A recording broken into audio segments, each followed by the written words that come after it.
Europe has finally responded to Donald Trump's threats to seize Greenland. The European Commission has called for a complete cancellation of the trade agreement with America and to start a real trade war if that's what the American president wants. Denmark and Greenland have held mass rallies opposing American annexation of Greenland, but Trump continues undeterred. The day before, he imposed additional tariffs against 8 European countries because they did not support his idea of seizing Greenland. And Trump accompanied these tariffs with a new statement in which he hinted that Denmark is supposedly the illegal owner of Greenland. It would be better for them to sell the island to the Americans since they've tried to do so for 150 years. Interestingly, in Europe, they no longer choose their words carefully and openly say that if Trump wants war, he will get war, but he will not capture Greenland. So, let's discuss together the latest news around Greenland, how Trump once again aggressively lashed out at Europe, and how Brussels responded to that. And let me say right away, when you listen to this episode, keep one thought in mind. If Trump is trying to economically strangle Europe for the sake of the idea of seizing Greenland, it will undoubtedly hit European support for Ukraine. It also moves Russia's war against Ukraine further into the background or down the list. I'm Alexei Pecci. Let's discuss this topic, but first please subscribe, like, comment and follow my Telegram channel Pecci News. The link to it is in the description of this video. There, we post breaking news as it comes in. So, the day before, on Saturday, President Donald Trump said that the United States would impose new tariffs on goods from several European countries if an agreement on the purchase of Greenland is not reached. Moreover, Trump is even setting certain deadlines. He stated that starting from February 1, he will impose a 10% tariff on all goods from Denmark, Norway, Sweden, France, Germany, the United Kingdom, the Netherlands, and Finland. And if there is no deal on the sale of the island by June 1, Trump will increase the tariff to 25% and then keep raising it like that. Trump, as usual, claimed the United States had subsidized Denmark for years, making similar remarks about Canada. As a result, Canada moved closer to China, while Trump keeps pushing his claim that America supposedly feeds everyone. And even at the beginning of last year in my episodes, I talked about Trump, or rather, not Trump himself, but his supporters. It's worth figuring out what subsidies are, what they actually mean, and what a trade imbalance is. After all, these are different things. But Trump deliberately, I believe deliberately, calls it subsidies. Next is a quote from Trump. For many years, we have subsidized Denmark, all the countries of the European Union and other countries without charging them tariffs or any other kinds of compensation. Now, after centuries, Denmark must give back and pay. Overall, Trump's policy is increasingly starting to look like the impulsive decision of a teenager. Even the White House couldn't explain what these new tariffs are about. Is this a 10% tariff in addition to the existing duties, or is it a tariff on specific goods, or what is it even about? And how should we view the fact that there is actually a trade agreement between the United States and Europe that was signed last year? That's why Europe has already stated, listen, we need to withdraw from the trade agreement with the Americans and in the future include penalty sanctions for violating the agreement. That's exactly what Trump did. A trade agreement was signed, terms were outlined, and negotiations held. Then Donald Trump wakes up and says he doesn't care. He's introducing new 10% tariffs regardless of the trade agreement. So how should we treat this? How can you even negotiate or make any agreements with such a president? How can you sign agreements with a president like that, especially ones that have a set term? How is that even possible? That's why in Europe they say, if we sign agreements with the Americans in the future, let's clearly state that if the Americans violate the agreement, they must pay penalties, otherwise it just doesn't work. Moreover, the Danish Foreign Minister Lars Løkke Rasmussen stated that Trump's tariffs came as a surprise after a constructive meeting with United States Vice President J. Vance and United States Secretary of State Marco Rubio earlier this week. Meanwhile, members of the European Union have called for the suspension of the trade agreement concluded between the European Union and the United States last year. But that's not all. In his social media post, Trump also warned that, attention, the deployment of military personnel in Greenland by European countries represents, quote, a very dangerous situation for the security and survival of our planet. NATO troop deployments for exercises in Greenland are not unusual. The timing of this operation is a significant demonstration of support for Denmark and highlights the tensions within the transatlantic alliance. By the way, Germany has decided today to withdraw its 15 soldiers from Greenland after they spent a few days there, and they are being brought back. But Trump did not explain how sending NATO to Greenland threatens the survival of the planet. Rasmussen stated, quote, "We agree with the United States that we need to do more since the Arctic is no longer a zone of low tension.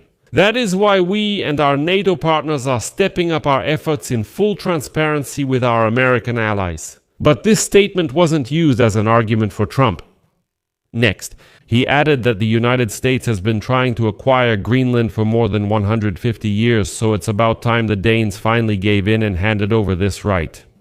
Next, Trump claimed that modern weapon systems and missile defense projects, including the Iron Dome, make control over this territory especially important. Although I should emphasize there is no Iron Dome there yet at all.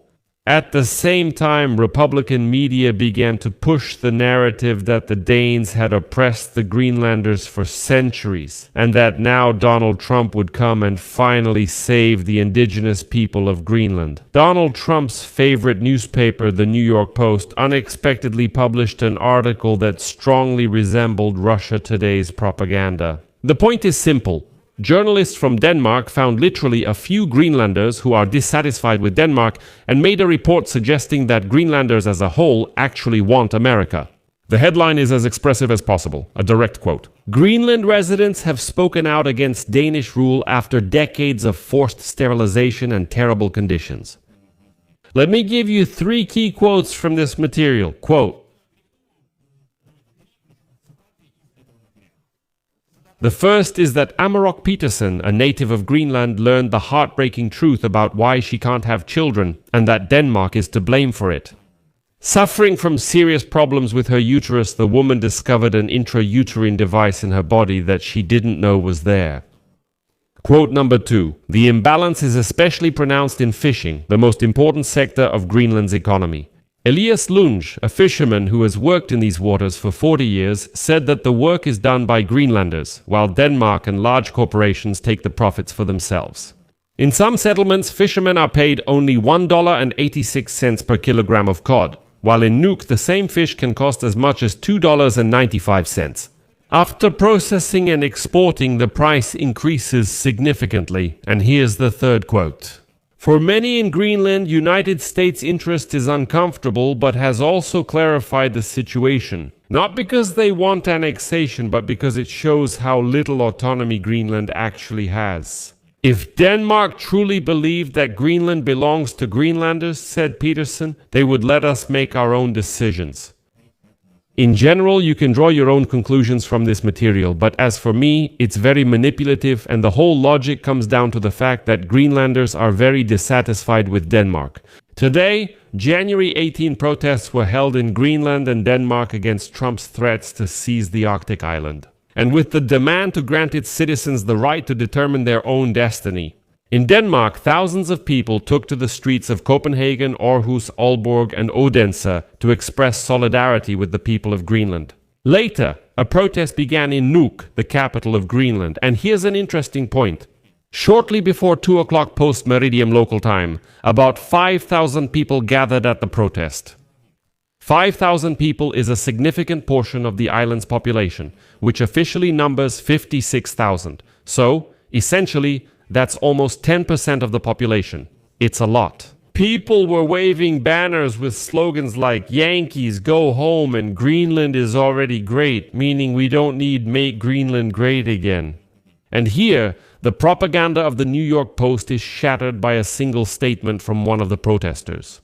Camilla Ziesing, the chairwoman of the United Inuit Association, which is the indigenous people of the island, makes the following statement, and I quote, "We protest against the statements and ambitions of America to annex Greenland. We demand respect for the Danish kingdom and for Greenland's right to self-determination. I hope we can show that there are many of us who support Greenland. Once again, she is an Inuit and she is a representative of the indigenous people." And European leaders also quickly criticized Trump's threats. French President Emmanuel Macron called them unacceptable and said Europe would respond together if confirmed. Today, by the way, there is an emergency meeting in Brussels, and Macron has already stated that they will stay in touch with all European leaders to decide how to respond to Trump's threats in a coordinated way. British Prime Minister Keir Starmer supported these sentiments, stating in his address, quote, "Imposing tariffs on goods and services of allies for the sake of ensuring the collective security of NATO allies is completely wrong." Norwegian Prime Minister Jonas Gahr Støre said, "There is no place for threats among allies." Finnish President Alexander Stubb said that issues between partners are better resolved through discussion rather than pressure. President of the European Council Antonio Costa said that he is coordinating the joint actions of the European Union member states. President of the European Commission Ursula von der Leyen also spoke out against the threat of imposing tariffs, stating that they undermine transatlantic relations and risk leading to a dangerous downward spiral. As a result, the European Parliament stated that Trump has crossed the line. Therefore, the trade agreement between the European Union and the United States should be halted until the United States stops its threats. And that's already hundreds and hundreds of billions of dollars. In short, Europe has decided to respond to Trump in his own language. But if you think it's only about Greenland, unfortunately it's not. Trump came up with his own United Nations organization. Trump is proposing to create a new international structure called the Council of Peace, with permanent membership costing at least $1 billion. According to the draft charter, Trump will have full control over this organization. He will decide whom to invite, approve all decisions himself, and control the finances. Formally, decisions will be made by a majority vote, but all decisions will only take effect after being personally approved by Donald Trump. And what's interesting is that countries that pay $1 billion each will become permanent members of this organization, while the others will only receive membership for 3 years. And essentially, critics are already saying that this is an attempt to create a new United Nations, but under the personal leadership of Donald Trump. I'll share more about this idea next episode. So friends, share your opinions and thoughts in the comments under this episode, subscribe to the channel, hit the bell, and don't forget to give it a like. If you found this episode interesting or useful, you can support the work of this YouTube channel with your donation or subscription using the links and details in the description of this video. That's all for now. Take care. Goodbye.